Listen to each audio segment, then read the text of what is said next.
Tuan-tuan, membela binatang ini tuan-tuan sekalian secara umumnya hukumnya bukanlah sunat tapi harus.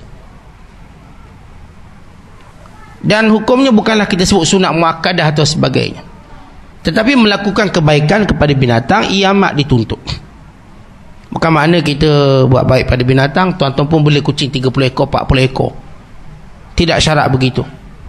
Bukan saya selalu ingatkan tuan-tuan, nak beli binatang boleh, jangan letak binatang dalam rumah bersama kita. Kerana najisnya. Tuan-tuan nak beli kucing, biar letak sarang dia kat luar. Tuan-tuan nak beli apa pun binatang, biar tempatnya di luar bukan di dalam. Kerana persoalan najis.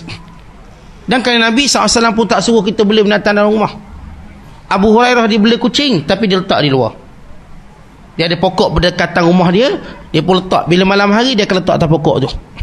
Dia nak berak, nak kencing kat situ. Tapi kalau kita beli binatang di rumah, yang paling huru-hara pula bila binatang ni membawa mudarat pada jiran sebelah. Dia kencing di rumah jiran sebelah. Kucing pula tu, dia berak dengan bau busuk, maka kita berdosa.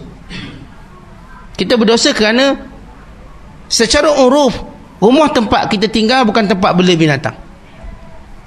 Siapa pun yang membela binatang yang memudarat kepada jirannya, maka dia menanggung dosa. Sebab kata Nabi SAW, man kana yu'minu billahi wal yawmil akhir, sesiapa sahaja yang beriman kepada Allah dan hari akhirat, fala yu'zi jarahu, jangan dia menyakiti jirannya. Sabda Nabi SAW, wallahi la yu'min, wallahi la yu'min, wallahi la yu'min alladhi la ya'manu jaruhu bawa'iqahu. Demi Allah tidak beriman, demi Allah tidak beriman, demi Allah tidak beriman jiran yang tidak terselamat daripada kejahatannya. Antara kejahatannya, dia membela binatang yang membawa mudarat kepada jiran sebelah, baik bau dia, baik binatang ni menceroboh masuk dalam, atau menakut-nakutkan jiran sebelah. Dia bela anjing bulldog tu, jiran sebelah dia kecut perut, atau sebagainya. Atau dia bela kucing, tak ada orang dia takut anak kucing. Bila kucing beranak, anak kucing bukan ada, kita katakan dia bukan faham apa, dia pun masuk rumah sebelah, habis rumah sebelah masalah besar, yang kena asma sempuk pula sekian-sekian. Sebab itu tuan-tuan, bukan dalam budaya Islam, tidak juga akhlak Islam, tidak juga daripada ajaran Islam tuan-tuan membela binatang di rumah tuan-tuan. Dan lebih teruk lagi salah faham kita bila mana kita bela binatang sehingga mendatang mudarat kepada jiran-jiran kita dengan bau busuknya, ataupun gangguan-gangguan yang lain, gangguan yang bukan syar'i. Sebab itu kalau nak bela binatang, pegang beberapa syarat. Pastikan binatang tu tak pergi rumah jiran kita. Jadi tuan-tuan kena kurung. Itu syarat dia. Kalau tuan-tuan tak nak kurung, tuan-tuan ajar binatang tu, ajar tiap-tiap hari, jangan pergi rumah sebelah, jangan pergi rumah sebelah, ajar. Kalau agak-agak tak faham, ya ada binatang diterlatih, anjing atau sebagainya, yang boleh dilatih, cakap dengan dia, tak boleh kurung. Yang kedua yang saya katakan, jangan sampai bau binatang tadi pergi ke rumah sebelah. Tuan-tuan kena cuci, rajin cuci lah. Belajarlah daripada mana-mana orang yang berpengalaman. Dia ada sabun khas, dia ada cara air khas dalam menyucikan, sehingga jiran sebelah tak tahu pun kita bela sesuatu di rumah kita, tak tahu pun. Maka ini benar, ini adat yang betul. Walau bagaimanapun tuan-tuan, kita tak disunatkan beli binatang di kawasan perumahan kita, tidak digalakkan.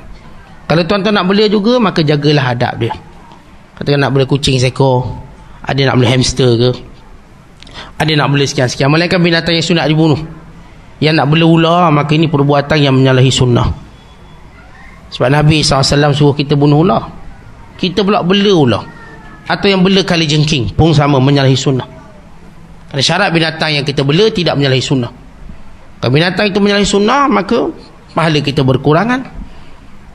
Dan juga kita tuan-tuan sekalian tidak mendapat kemuliaan daripada doa Nabi SAW, atau mungkin syafaatnya. Sebab kita menyalahi sunnah secara terang-terangan. Kita duduk bela ular, tak cukup bela ular, kita tidur dengan ular pula. Ini semua perbuatan yang tidak ada manfaat dan faedah. Ini hukum hakam yang berkait dengan binatang secara khulasah, kesimpulan. Ya, Islam memang menyuruh kita berbuat baik pada binatang, mengasihi binatang. Bukan kita tidak menzalimi binatang, haram kita membunuh binatang tanpa sebab, hanya sekadar bermain-main, termasuk kita mengair Mengair ikan kemudian lepas. Mengair lepas. Sebab apa? Tak saja kita nak suruh dia membiak balik. Habis yang kau pergi ngair buat apa? Baik biar je dia membiak yang duk kacau. Sampai kawan ni koyak mulut. Berapa lama masuk ICU tu. Tapi kita boleh kata gurauan. Kita dah macam mana orang yang apa nama ni, mengairkan layang-layang ke apa, ikan layang kat rompeng tu. Dah lawan-lawan nak lepas. Artinya ini kan satu kezaliman yang tak masuk akal. Buat benda sia-sia. Ketika kau dah lawan-lawan sampai 3-4 jam, buat lauk nasi okey lah. Tapi lawan-lawan kau dah lepas. Kononnya kita tak nak binatang ni pupus. Tuan-tuan sekalian, ini menzalimi binatang.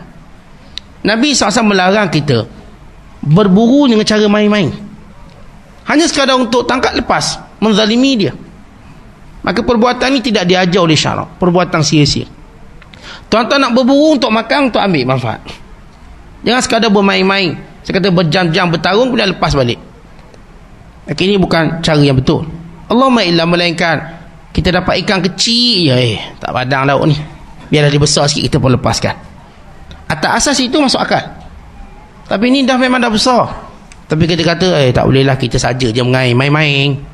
Maka ini perbuatan sia-sia yang tidak diakui oleh syarak. Dan di antaranya meninggalkan perbalahan.